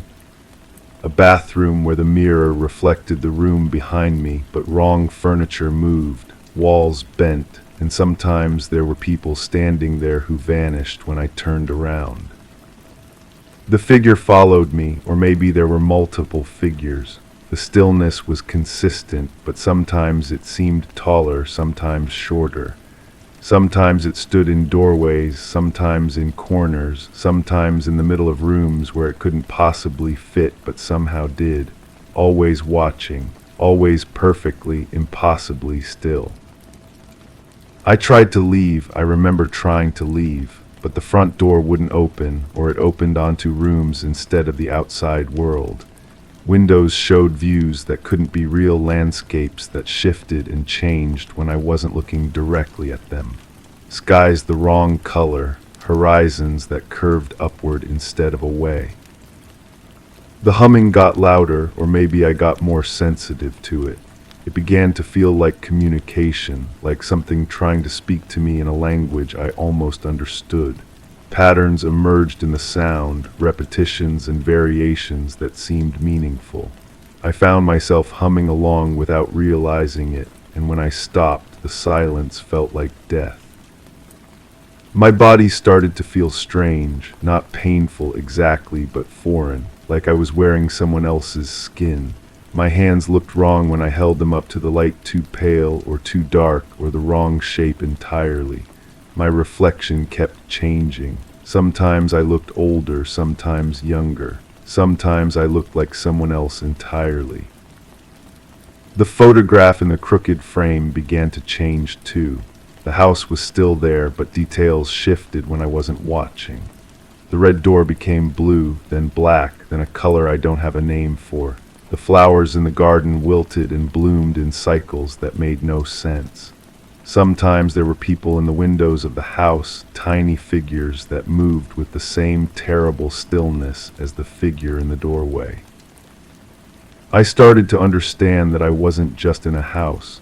I was inside something that was pretending to be a house. Something that had learned the shapes and patterns of domestic spaces but had gotten the details wrong. The angles were off by degrees that hurt to perceive. The proportions were subtly impossible. The very air felt thick and artificial, like breathing inside a plastic bag. The figure spoke to me once, at least I think it spoke. I heard words, but they came from inside my own head, in my own voice, but saying things I would never say. Concepts that made me feel sick to contemplate. Truths about the nature of reality that human minds aren't supposed to comprehend. I don't remember what it said exactly. My brain has mercifully blurred those particular words, but the feeling remains. The sense of cosmic wrongness, of being a small and insignificant thing caught in the gears of something vast and incomprehensible. Something that had noticed me and found me mildly interesting. Time became elastic. I would stand in one spot and hours would pass, or I would walk for what felt like days and discover that no time had passed at all. Clocks throughout the house showed different times, and none of them seemed to move forward consistently. Sometimes they ran backward, sometimes they stopped entirely, then lurched forward in sudden jumps that made me dizzy. The smell of copper and electricity got stronger. It began to feel like a living thing, crawling into my nostrils and down my throat, settling in my lungs like toxic fog. I coughed, but nothing came up except the taste of metal and something else, something organic and wrong that I refused to name. I started to forget things about myself. My name became uncertain. My past felt like stories someone else had told me about a person I might have known once. The face in the mirror grew more and more unfamiliar until I stopped looking at mirrors entirely. The person in the reflection wasn't me anymore, if it ever had been. The house began to change more dramatically. Rooms appeared that hadn't been there before. Hallways stretched longer than the building could possibly contain. Stairs led to floors that shouldn't exist, and some of those floors had their own impossible geometries that made my head spin just to navigate. I found other photographs, not in frames this time, but scattered throughout the house like breadcrumbs. They showed places I thought I recognized, people I thought I knew, but the details were wrong. Faces were subtly distorted, landscapes were bent and twisted, and in every single photograph, somewhere in the background, was that same perfectly still figure. The humming evolved into something more complex, harmonies layered on top of each other, creating chords that shouldn't be possible with a single source. Sometimes I thought I could hear voices in the sound, speaking in languages that predated human speech. Sometimes I thought the voices were mine. My body began to feel less solid, not disappearing exactly, but becoming less certain. I would reach for objects, and sometimes my hand would pass through them. Other times I would walk into walls that I could have sworn were doorways. The boundary between self and environment became negotiable, fluid. I realized I was changing, not just psychologically, but fundamentally. The thing that had been me was being slowly replaced by something else, something that could exist in this impossible space, something that could perceive the wrong angles and impossible colors without going mad, something that could stand perfectly still and watch. The figure in the doorway hadn't moved in all this time, but I began to understand that it wasn't waiting for me to do something. It was waiting for me to become something. The process was already well underway, had been from the moment I first noticed that crooked picture frame and its impossible shadow. I don't know how I got out. I don't even know if I did get out. The memories end abruptly, like someone cut the film. One moment I was in that breathing house with its wrong angles and impossible physics, and the next I was somewhere else, somewhere that felt more like the world I remembered. But the copper taste lingered. The humming continued, quieter now, but never completely gone. The doctors found me in a place I don't remember going to, in a condition they couldn't fully explain. Dehydrated, disoriented, speaking about things that made no sense to them. They ran tests, asked questions, prescribed medications that dulled the edges of memory but couldn't erase them entirely. They said I had experienced some kind of psychotic break, trauma-induced dissociation, temporary displacement of reality. They had terms for everything, neat labels that made them feel better about not understanding what had actually happened to me. I let them believe their explanations because the truth would have sounded like madness. But I know what I experienced wasn't madness. It was something else entirely. Something that exists in the spaces between what we think we know about reality. Something that occasionally reaches through and touches people like me, people who notice when picture frames cast shadows in the wrong direction. The memories are getting clearer now, stronger, more detailed. I can feel them pushing against the barriers my mind erected to protect itself. The copper taste is back, stronger than ever. The humming has returned, and sometimes I catch myself humming along without realizing it. I think it's starting again, the process that began in that house, in that space between spaces. I think I'm being called back, or maybe I never really left. Maybe what I think of as my normal life is just another room in that impossible structure, another layer of the maze I've been wandering through all along. The picture frame in my current room hangs crooked. I've tried to straighten it dozens of times, but it always shifts back to that wrong angle. and lately I've noticed that its shadow doesn't match the position of any light source in the room. I can feel eyes watching me as I speak these words, not human eyes. Something that sees in spectrums I can't imagine, that perceives dimensions I can't comprehend. Something that has been very patient but is growing tired of waiting. The humming is getting louder, the copper taste is filling my mouth again, and somewhere in the corner of my vision, a figure is standing perfectly still. I think my time is running out. The memories aren't just returning, they're pulling me back. Back to that place where angles don't behave, where time runs in circles, where reality is just a suggestion that can be overruled by something with a better understanding of the rules. I need to stop writing now. Something is happening. The room is changing. The walls are beginning to breathe. And the figure in the corner has finally started to move. Story 7. It smelled like burnt cinnamon, not the comforting kind that lingered during winter mornings, but acrid, unsettling. I stood at the threshold, the scent weaving into the narrow cracks of memory I tried to ignore. The aroma hung in the quiet air, pulling me from the dull quiet of the living room. My feet moved almost involuntarily toward the end of the hall, where the parquet floor felt uneven beneath my slippers. Each step echoed softly, whispering secrets I hadn't meant to revisit. Familiar yet wrong, this smell had no place here, not now, not anymore. I hadn't smelled it since everything changed. The humming started at 3:17. I remember because the digital clock cast those red numbers against the bedroom wall, pulsing like a heartbeat. But the sound didn't come from any machine I recognized. It vibrated through the walls themselves, a low frequency that made my teeth ache. The sound wrapped around my skull, pressing inward until I could feel it behind my eyes. Sometimes I think I dreamed that number on the clock.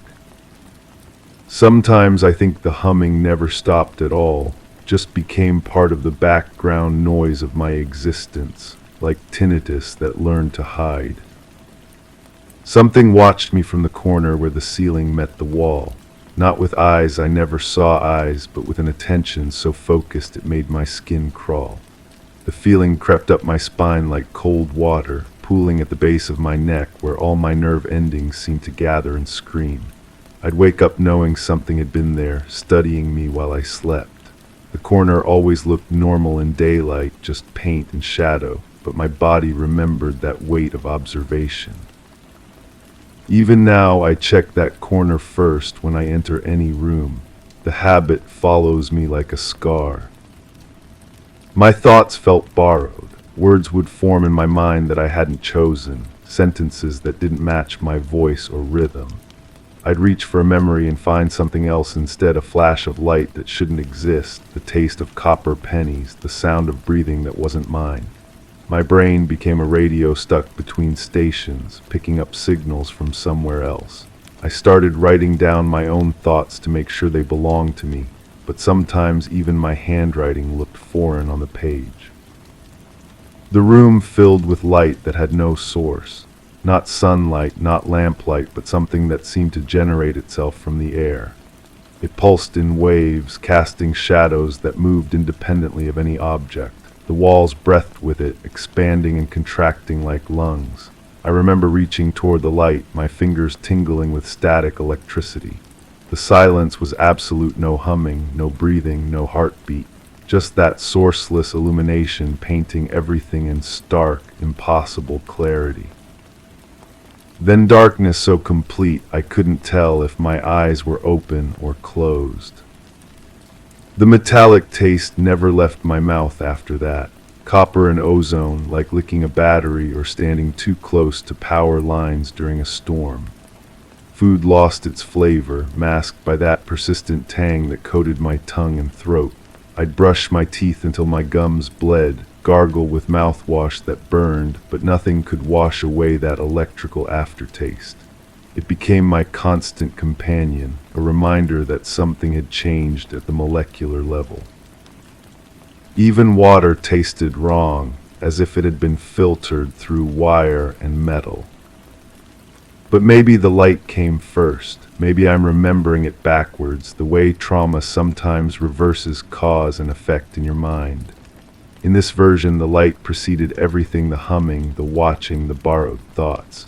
It started as a pinprick in my peripheral vision, growing until it consumed the entire room. The walls didn't breathe, they dissolved. The silence wasn't peaceful, it was hungry, swallowing sound before it could form.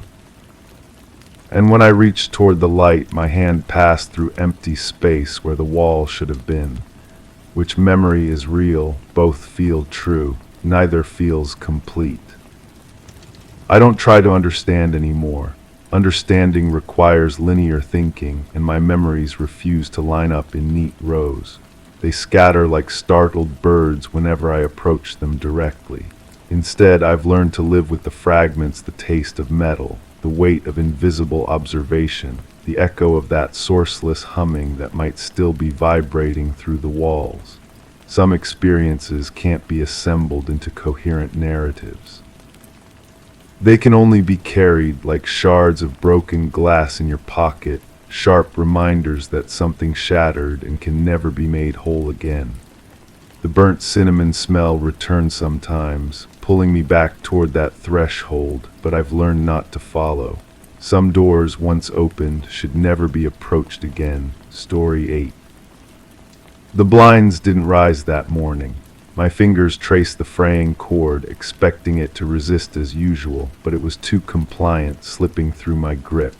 The floor, cold underfoot, didn't creak in protest with each step.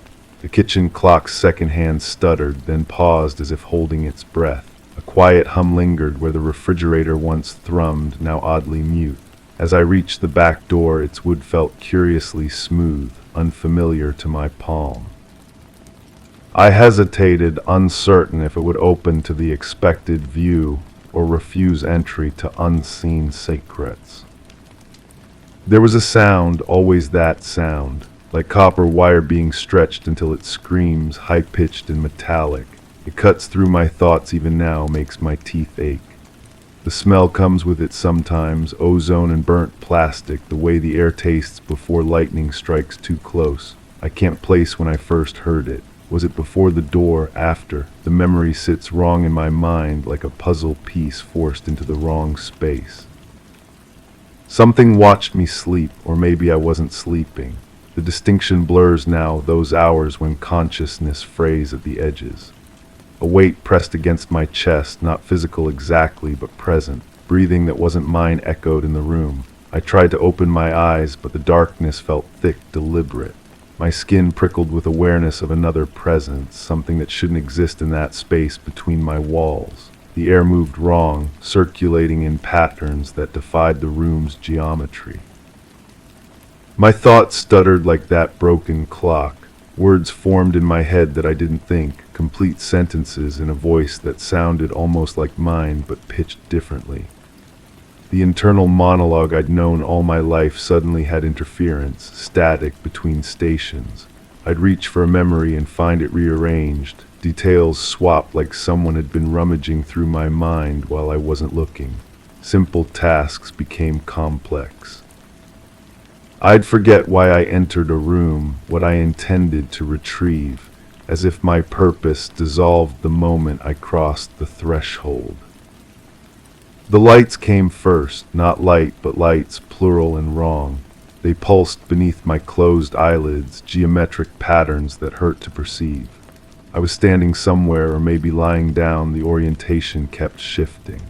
Cold touched my skin in places that made no sense, fingertip pressure on my shoulder blades, my forehead, the small of my back.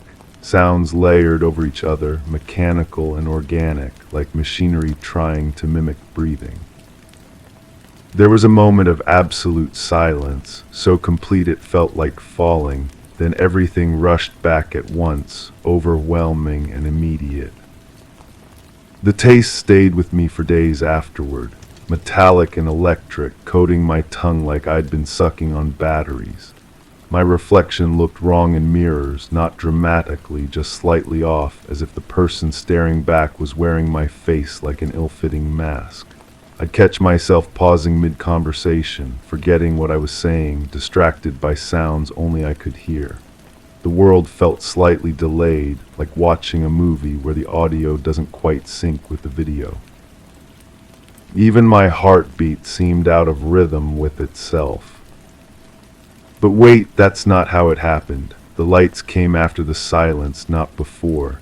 I was definitely lying down on something that wasn't my bed but felt familiar anyway. The cold was internal, spreading outward from my core like ice water in my veins. The sounds weren't mechanical at all. They were voices, multiple voices speaking in unison, words I couldn't quite understand but felt I should recognize. My eyes were open the entire time, staring at a ceiling that stretched too far up, painted with shadows that moved independently of any light source. I don't try to understand anymore. Understanding requires a kind of mental archaeology I'm not equipped for, digging through layers of memory that shift like sand. The fragments don't want to be assembled into coherence. They resist organization, preferring to exist as isolated moments of wrongness. Sometimes I catch myself testing doorknobs, checking if wood feels smooth when it should be rough, listening for sounds that have no source. The world operates on different rules now, subtle variations in the laws of physics that only I seem to notice. I've learned not to trust my first impression of anything, not to assume that morning will behave like every morning before it. Something fundamental shifted that day when the blinds wouldn't rise properly, when my familiar space became foreign territory. I carry that strangeness with me now, a passenger in my own experience, watching everything through glass that's just slightly warped. The best I can do is stop looking for explanations and start accepting that some doors, once opened, change the shape of every room you'll ever enter afterward. Story 9. The clock chimed twice, then fell silent, its hands caught between seconds. The curtain, usually a steadfast guardian, wavered as if unsure of its folds. I stepped onto the rug, my foot meeting resistance where there should be none, a ripple in the fabric of morning rituals. The air, heavy with stillness, pressed against me, each breath borrowed, unfamiliar. The kettle's whistle began, then paused, leaving a haunting echo that trailed into the corridor. And there, without reason, the door swayed inward, inviting what should not have been. That was 3 months ago. The door still swings open on its own, though I've checked the hinges countless times. The kettle still stops mid-whistle, as if something interrupts its voice, but these are just the surface ripples of what lies beneath. I haven't slept properly since, not really. There are moments when I drift, when consciousness blurs at the edges, but true sleep remains elusive. When I do manage to close my eyes, the dreams come. Always the same sequence, always that feeling of being pulled backward through time, through memory, through something that feels like thick, luminous water. The electronics in my home have developed their own rhythm now. The television turns itself on at irregular intervals, displaying nothing but static that seems to move with purpose. The radio catches frequencies that shouldn't exist, broadcasting a low humming that makes my teeth ache. Sometimes I hear voices in that static, speaking in cadences that feel familiar yet impossible to understand. My neighbors have stopped asking if I'm all right. They've stopped looking at me directly when we pass on the street. There's something in their eyes now, a recognition of something they can't name. They feel it too, I think, this wrongness that clings to me like morning frost that never melts. The shadows in my house fall at incorrect angles. I've measured them, traced them with pencils and rulers, but the mathematics don't align with the position of the sun. Light bends here in ways that hurt to contemplate. Sometimes I catch my reflection in windows, and for just a moment I see someone else looking back, someone whose eyes hold memories I don't recognize as my own.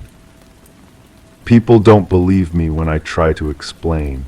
How could they? How do you describe the feeling that your own skin doesn't fit quite right anymore, that your heartbeat occasionally skips not just a beat, but entire minutes? How do you explain that sometimes you find yourself standing in rooms you don't remember entering, facing walls that seem to breathe? The central event, the thing that changed everything, comes back to me in fragments. I was somewhere remote, somewhere quiet, a place where the horizon stretched unbroken and the night sky opened like a vast, watching eye. I remember standing outside, though I can't recall why I had gone there or what I was looking for. There was a figure in the distance, perfectly still against the landscape. Too far to make out details, yet somehow I knew it was watching me with the same intensity that I was watching it. The figure didn't move, didn't gesture, didn't call out. It simply existed there, a vertical line against the horizontal world, wrong in ways that my mind struggled to process. The air around me had grown thick, almost viscous. Breathing became deliberate, each inhalation requiring conscious effort. The stars above began to shift, not in their positions, but in their quality, their light becoming more focused, more purposeful. They seemed to lean closer, to press down through the atmosphere with weight I could feel in my bones.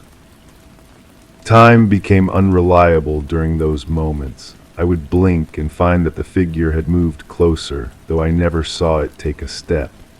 Another blink and it was closer still, its form becoming more defined yet somehow less comprehensible. It was human in shape but wrong in proportion, as if someone had tried to recreate a person from a half-remembered description. My memory fractures here. There are gaps, spaces where experience should exist but doesn't. I remember the feeling of floating, of being suspended not in air but in something denser, something that held me with gentle, inexorable pressure. There was no fear in that suspension, only a strange acceptance, as if this was always meant to happen, as if I had been preparing for this moment without knowing it.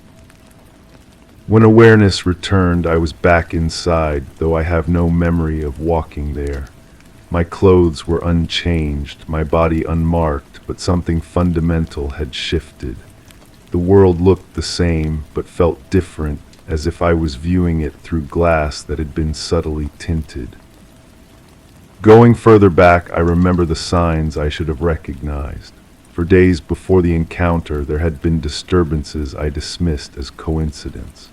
The electrical systems in the area would flicker and fail without cause. Street lights would dim as I passed beneath them, then brighten again once I had moved on. Electronic devices would malfunction in my presence, their screens displaying patterns that looked almost like writing in an alphabet I didn't recognize. There was a sound that had become constant, so constant I had stopped noticing it consciously. A low humming just at the edge of hearing that seemed to emanate not from any particular direction but from the air itself. It was the sound of machinery perhaps, or of something vast breathing very slowly. When I finally became aware of it again, I realized it had been growing louder each day, so gradually that my mind had adapted to accommodate it. The temperature would drop without warning, sudden pockets of cold that had nothing to do with weather or season. I would walk into these zones of chill and feel the hair on my arms rise, feel my breath begin to mist, though the thermometer showed no change. These cold spots seemed to follow me, or perhaps I was being drawn to them. Animals began to avoid the area. Dogs would whine and pull their owners in different directions when their walks brought them near. Birds stopped landing on the trees and power lines, leaving the branches conspicuously empty. Even insects seemed scarce, creating a silence that was more noticeable for what it lacked than for what it contained. The earliest sign, the one I can trace back to the very beginning, was subtle beyond easy recognition. It started with a feeling, a sensation that someone was standing just outside my peripheral vision. I would turn to look and find nothing there, but the feeling would persist. Not threatening exactly, but intensely present, as if I was sharing space with something that existed just slightly to the left of reality. There was a smell, too, in those first days. Metallic and clean, like the air after lightning, but without the storm. It would come and go without warning, sometimes so faint I wondered if I was imagining it, other times strong enough to make me check all the appliances, all the wiring, searching for some electrical malfunction that never materialized. My hands would tingle sometimes, a pins and needles sensation that started in my fingertips and worked its way up my arms. When this happened, electronic devices would respond strangely to my touch. Light switches would activate with unusual sensitivity. My phone would unlock itself, opening applications I hadn't used, displaying screens I didn't recognize. The dreams had started then too, though they were different in those early days. Less vivid, more like half-remembered impressions of falling upward, of being pulled gently through space that was neither dark nor light but something in between. I would wake from these dreams with the taste of copper in my mouth and the feeling that I had been traveling, though I had never left my bed. Before all of this there had been peace. I remember the simplicity of that time with something approaching grief. The days followed predictable patterns. Morning routines unfolded without interruption. Clocks kept proper time, curtains hung still, doors remained closed unless I opened them. I had been content in that quiet place, wherever it was. The landscape was unremarkable but beautiful in its simplicity, rolling gently toward horizons that promised nothing more than more of the same. The nights were dark and full of familiar constellations that stayed exactly where they belonged. The silence then was natural, comfortable. It was the silence of a world at rest, not the charged quiet that would come later, pregnant with watching eyes and patient intentions.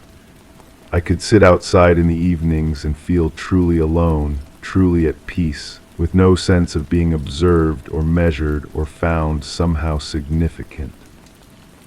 But even then, even in that calm beginning, there was something waiting.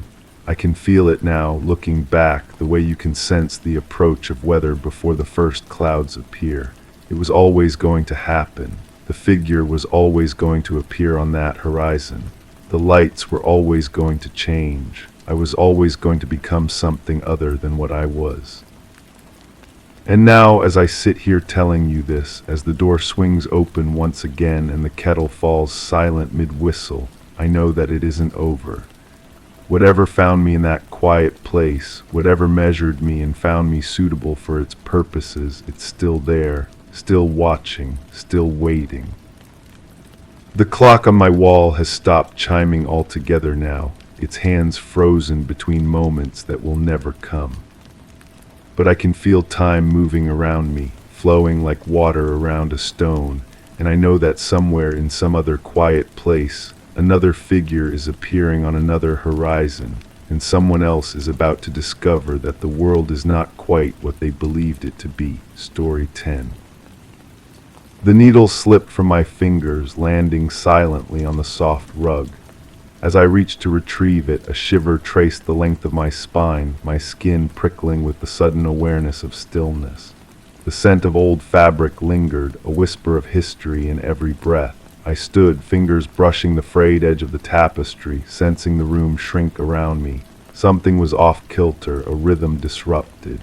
The air seemed to hum differently now, charged with an unspoken tension. To whoever finds this letter, if anyone ever does, I need you to understand that I was never good at keeping secrets. But this one has been eating at me from the inside, growing heavier with each passing day until I can barely carry it anymore. I'm writing this because I can't tell anyone who knows me. They wouldn't believe me. Hell, I'm not even sure I believe me. You see, I've been carrying this thing inside my chest for so long now that it feels like part of my anatomy, like a second heart beating out of rhythm with the first. Some nights I lie awake and I can feel it pulsing there, this memory that doesn't quite fit with everything else I know about the world, about myself. I keep coming back to that afternoon. The way the light fell through the window, casting these long shadows that seemed to move when they shouldn't have. I remember thinking how quiet everything was, not peaceful quiet, wrong quiet, like the world was holding its breath. The tapestry, God, I can still feel the texture of it under my fingertips. Rough and smooth at the same time, worn thin in places where countless hands had touched it before mine. But when I pressed my palm against it, searching for that dropped needle, something pressed back from the other side, gentle at first, then insistent, like someone was trying to push through the fabric itself. I should have moved away then, should have grabbed that needle and walked out of that room and never looked back. But I didn't. I stood there, frozen, feeling this warmth spread through the threads and into my skin. It wasn't unpleasant. That's the part that scares me most, even now. It felt like coming home to a place I'd never been. My reflection has been wrong ever since. Not dramatically wrong, nothing you'd notice unless you really looked, but my eyes don't quite meet my own gaze in mirrors anymore. There's this slight disconnect, like I'm looking at someone who looks exactly like me but isn't quite. The person in the glass blinks a fraction of a second after I do, smiles a little too late. Sometimes I catch her staring at me when I'm not looking directly at the mirror, and when I turn my head, she's already turned away. People have started forgetting my name, not all at once, not obviously, but there's this pause now when they see me, this moment where they're searching for something that used to be right there on the tip of their tongue. The mailman asked me last week if I was new to the neighborhood. I've lived here for 7 years. The humming hasn't stopped. That's what I call it, though it's not really humming. It's more like the sound electricity makes when it's running through old wires, a vibration that you feel in your teeth more than hear with your ears. It started that day with the tapestry, and it follows me everywhere now. In the grocery store, at work, in my car, even in the shower, which should be impossible because the water should drown it out, but it doesn't. Nothing drowns it out. Sometimes I wonder if I'm losing my mind, if grief does this to people, makes them invent elaborate stories about pressing hands and humming air and reflections that don't quite match. Maybe this is just how the brain protects itself when reality becomes too much to bear. Maybe I dropped that needle and picked it up and nothing else happened at all. But then I remember the warmth, how it spread up my arm and settled in my chest like something taking root, how it felt like recognition, like something that had been waiting for me specifically, like I was expected. I've stopped sleeping well. When I do manage to drift off, I dream about the tapestry. In the dreams, I can see through it to the other side, and there's someone there. Always the same person, though I can never make out their features clearly. They're sitting in a room that looks exactly like mine, but everything is reversed. Mirror image furniture, mirror image windows, mirror image me standing at a mirror image tapestry, reaching through to touch my hand. I wake up with my palm pressed against the wall above my bed, and it's always warm. The worst part is how normal everything else remains. I still go to work, still pay my bills, still smile at neighbors who are slowly forgetting my name. I still brush my teeth and make coffee and check the weather. But underneath all of it, there's this constant awareness that something fundamental has shifted. Like I'm living in a house where all the furniture has been moved 3 inches to the left. Everything looks the same, but nothing feels right. I've started avoiding that room, the one with the tapestry, but sometimes I hear sounds coming from inside when I know no one else is home. Soft sounds, footsteps on carpet, the whisper of fabric being moved. Once I could have sworn I heard my own voice, muffled by the closed door, though I was standing in the hallway at the time.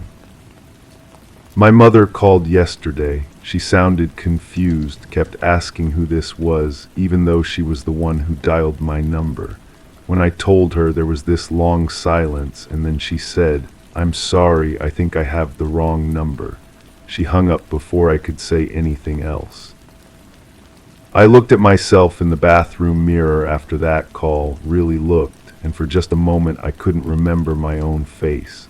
It was like staring at a stranger who happened to live behind my eyes.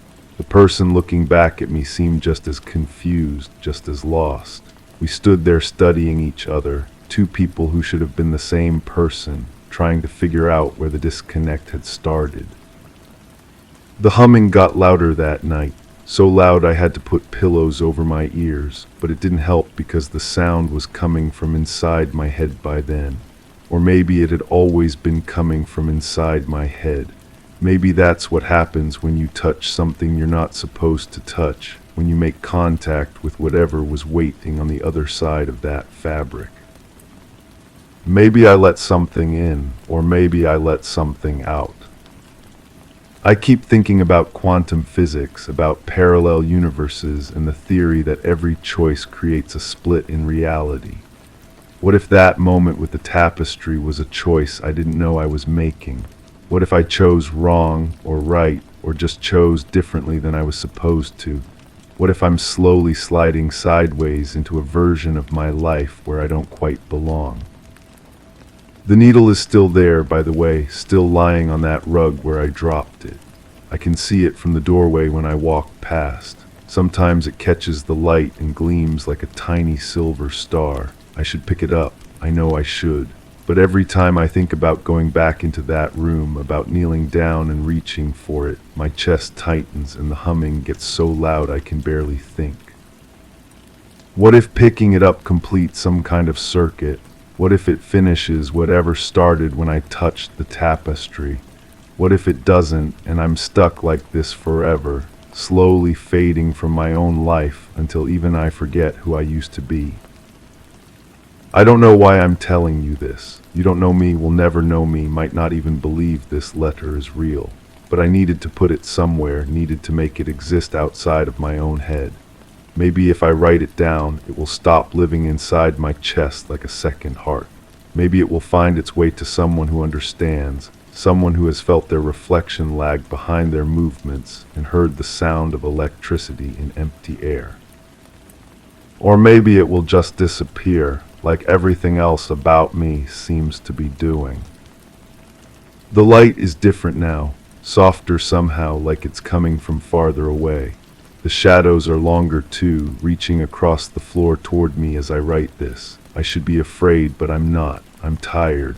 So tired of carrying this weight, of pretending everything is normal when normal stopped existing the moment I felt that hand pressed back against mine through the fabric. If you're reading this, if this letter somehow finds its way to you, then maybe I existed after all. Maybe I was real enough to leave something behind. Maybe the person I used to be mattered, even if no one can remember her name anymore. The humming is getting softer now, or maybe I'm just getting used to it. Maybe this is how it ends, not with answers or explanations, but with acceptance. With the slow fade of someone who touched something they shouldn't have touched, who opened a door they didn't know they were opening. I can see the needle from here, still gleaming on the rug, still waiting. Maybe tomorrow I'll pick it up. Maybe tomorrow I'll find out what happens next. Or maybe tomorrow I won't be here at all. The tapestry is beautiful, by the way. I never mentioned that. Even now, even knowing what it did to me, I have to admit it's beautiful. The colors shift in the light, telling stories I can almost understand. Stories about people who exist in the spaces between spaces, who live in the pause between one moment and the next. I think I'm becoming one of those people. I think I always was.